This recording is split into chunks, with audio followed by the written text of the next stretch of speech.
Hello students, मैं हूँ रमा विभू और मैं class 8th math chapter second linear equation in one variable chapter का नाम है स्टूडेंट्स। उसका एक्सरसाइज 2.2 का मैं सेकेंड सम लेके आई हूँ।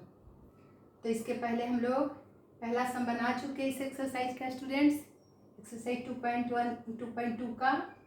तो वर्ड प्रॉब्लम है स्टूडेंट्स। चलिए सेकेंड सम भी देख लेते हैं। बस अच्छी तरह क्वेश्चन जैसे जैसे कह रहा है वैसे हमें समझना है तो और इक्वेशन बना लेना है तो सम बहुत आसान हो जाएगा। देखिए स्टूडेंट्स क्या कर रहा है। The perimeter of a rectangular swimming pool is 154 metre. Its length is 2 metre more than twice its breath.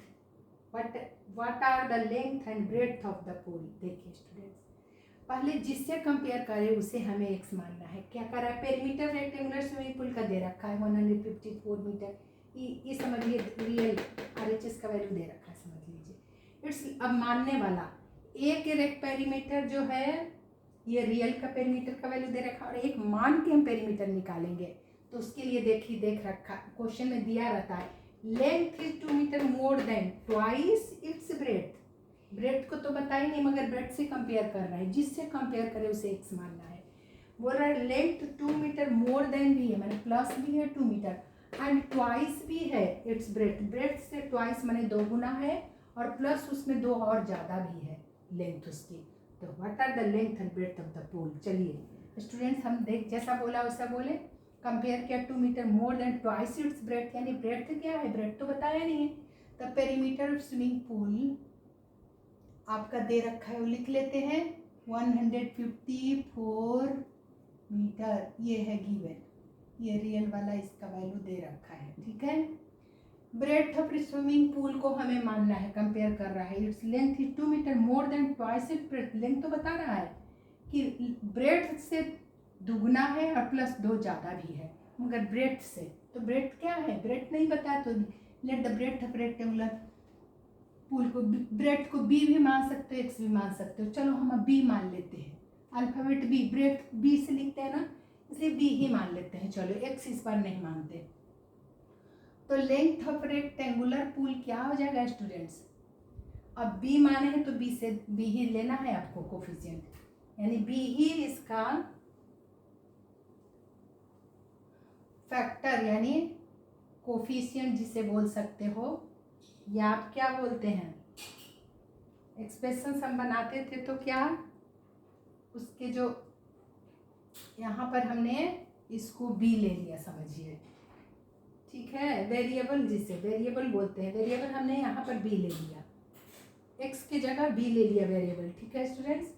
तो लेंथ ऑफ रेक्टेंगुलर क्या, रेक्टेंगुलर पूल क्या हो जाएगा, 2 metre more than twice its breadth. Breadth का दुगना करो, ट्वाइस इट्स ब्रेथ यानी 2 into B, अब प्लस मोर देन 2 भी बोल रहा है, मोर देन माने प्लस करना है 2, ट्वाइस पहले करो ब्रेथ को, twice its breadth, breadth B माने, ब्रेथ को बी माने ये लगाने की जरूरत नहीं है बी, तो ट्वाइस कर दिए 2 इंटू बी प्लस 2, तो दुगना भी हो गया और 2 अधिक भी हो गया। तो पेरीमीटर रेक्टेंगुलर पूल क्या हो जाएगा स्टूडेंट, ये पेरीमीटर मानने वाला और ये रियल वाला, ये RHS वाला वैल्यू है। तो क्या हो जाएगा, पेरीमीटर का फॉर्मूला क्या होता है student, 2 into L plus B होता है। देखिए तो क्या कर देंगे हम, 2 इंटू एल क्या हमारा आ गया 2 इंटू बी यानी 2b प्लस 2 आया, ये एल के जगह हुआ, एल के जगह वैल्यू पुट की तो इतना आया। और प्लस ब्रेथ, ब्रेथ क्या मानी मैंने अभी देखिए ये बी मानी, यहाँ बी लिखिए, इसकी जगह बी के जगह बी लिखी ब्रेथ है, और लेंथ के जगह 2b प्लस 2 लिखी, यार समझ लेना। आपको ना समझ में आए तो यहीं लिख के बताती हूँ। चलिए सामने सामने लिखने से ज़्यादा समझ में आता है, ठीक है स्टूडेंट।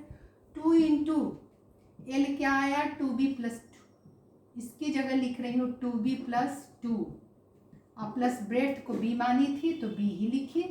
चलो तो इसका वैल्यू क्या हो जाएगा स्टूडेंट, 2 इंटू, अब देखो क्या हो जाएगा 2b प्लस b क्या हो जाएगा स्टूडेंट, 2b प्लस 1b है, इसका मतलब 3b प्लस 2 हो गया, 3b प्लस 2 हो गया। ये आपका मानने वाला पेरीमीटर हुआ, ये आपका मानने वाला पेरीमीटर हुआ और ये रियल वाला। अब अकॉर्डिंग टू द क्वेश्चन हमारा मिल गया। देखिए इक्वेशन अब बनने वाला है, क्योंकि अकॉर्डिंग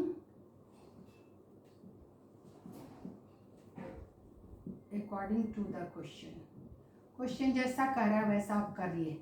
इक्वेशन का यही तो मतलब होता है। LHS और RHS हमारा मिल गया, ये LHS में रखेंगे ये पेरीमीटर, और RHS में रियल वैल्यू वाला, दोनों पेरीमीटर ही है, ये गिवन है और ये अभी हमने मान के बनाया।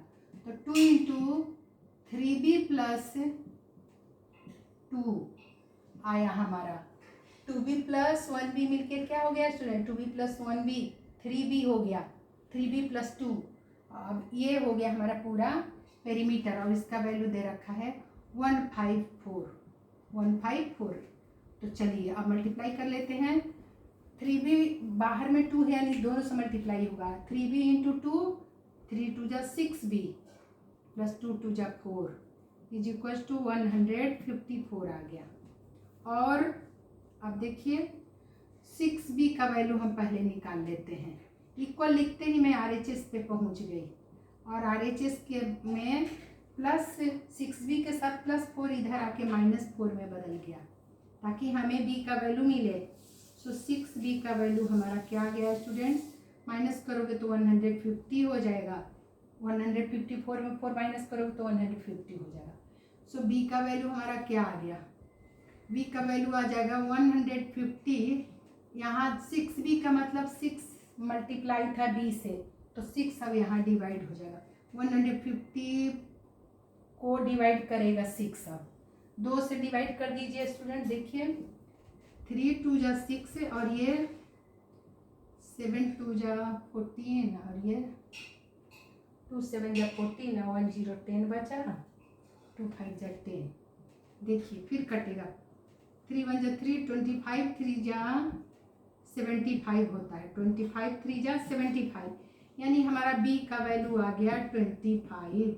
और जो भी लगाया है मीटर है तो मीटर में आएगा। ये b निकाल ली, b किसको मानी थी, ब्रेड्थ को, ब्रेड्थ हमारा मिल गया स्टूडेंट्स। तो लेंथ और ब्रेड्थ ही बोला है फाइंड करने के लिए, बस चेक वर्क नहीं बोला, what are the length and breadth of the. So breadth तो निकाल ली हम लोग, यही ब्रेड्थ है, b को माने थे ये, तो एक आंसर मिल गया हमारा, ब्रेड्थ मिल गया। और लेंथ क्या था स्टूडेंट्स देखिए, सो लेंथ ऑफ रेक्टेंगुलर पुल क्या हो गया था, ब्रेड्थ का दुगुना था +2, 2b + 2। So length is equal to लिख लेते हैं b, और ये l का मतलब लेंथ समझ लेना, लेंथ इज इक्वल टू क्या है हमारा 2b + 2, यानी 2 इंटू b का वैल्यू क्या है हमारा 25 और +2 मल्टीप्लाई का पहले करेंगे बॉड मास के रूल से, 25 2 जा 50, 50 + 2 यानी 52 आया हमारा, 52 मीटर लेंथ आ गया और ब्रेड्थ 25 मीटर। यही 2 आंसर आ गए स्टूडेंट्स, ठीक है ना, यही आपके आंसर आ गए। तो देखिए आप लिख सकते हो, यहाँ जगह नहीं है सो लिख सकते हो आप, यहाँ देखिए। So breadth of rectangle is equal to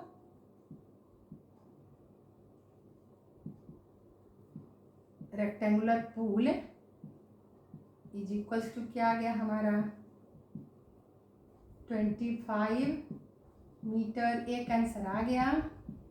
और इसी तरह से लेंथ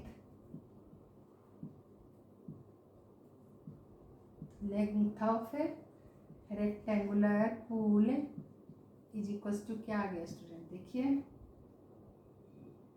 क्या आ गया हमारा, करके पूरा दिखाई 52 मीटर, यही आंसर था। आप चेक करोगे, यदि वैल्यू रख दोगे LHS में तो ये 154 आ जाएगा, तो समझ लेना कि हमारा सम सही। चलो मैं चेक भी आपको सिखा देती हूँ, चेक भी चेक कर लेना चाहिए कि गलत हुआ कि नहीं, तुरंत ही बन जाएगा। क्या आएगा हमारा, यहाँ रखो या यहाँ रखो, इसी का कैलकुलेट करके ये आया। तो 2 इंटू LHS में हम वैल्यू रख देते हैं, LHS हमारा 2 इंटू 3b + 2 है और हमारा 154 आ जाएगा, तो आंसर सही है। 2 इंटू देखो 3 इंटू b का वैल्यू क्या लाई मैं 25 लाई, 25 लाई ब्रेड +2, देखिए इंटू का पहले करो 3b का मतलब होता है b से मल्टीप्लाई है, ब्रेड से मल्टीप्लाई है 3। तो पहले चलो इसमें क्या कर लेते हैं, मल्टीप्लाई का 25, 3 जा 75, 75 प्लस 2 आ गया स्टूडेंट्स ये, यानी 2 इंटू 75 प्लस 2 77 आ गया। और इंटू करो तो 7 2 जा 14, बाकी कैरी 1, 14 प्लस 1 154। देखिए 154 था, हम LHS से चले और RHS पे पहुंच गए, यानी हमारा सम सही है। हम LHS में वैल्यू रखे और RHS पे पहुंच गए, तो हमने सही बनाया। सो हेंस आप लिख सकते हो एज रिक्वायर्ड, यानी हमने पता भी लगा लिया कि सही बनाए कि नहीं। तो यही था स्टूडेंट्स आपका सम। मुझे उम्मीद है आप अच्छे से समझे होंगे। तो देखिए वर्ड प्रॉब्लम कितना आसानी से बन जाता है हमारा सम, यदि हम जैसे जैसे क्वेश्चन कहे वैसे वैसे मान के बनाए तो मिलती हूँ अगले सम के साथ। तब तक आप रिवाइज करते रहिए स्टूडेंट्स और अपना ख्याल रखिए। और वीडियो पसंद आए तो लाइक करिए, शेयर करिए, नए तो सब्सक्राइब करिए, ताकि मेरा मनोबल बढ़ता रहे। ठीक है स्टूडेंट्स।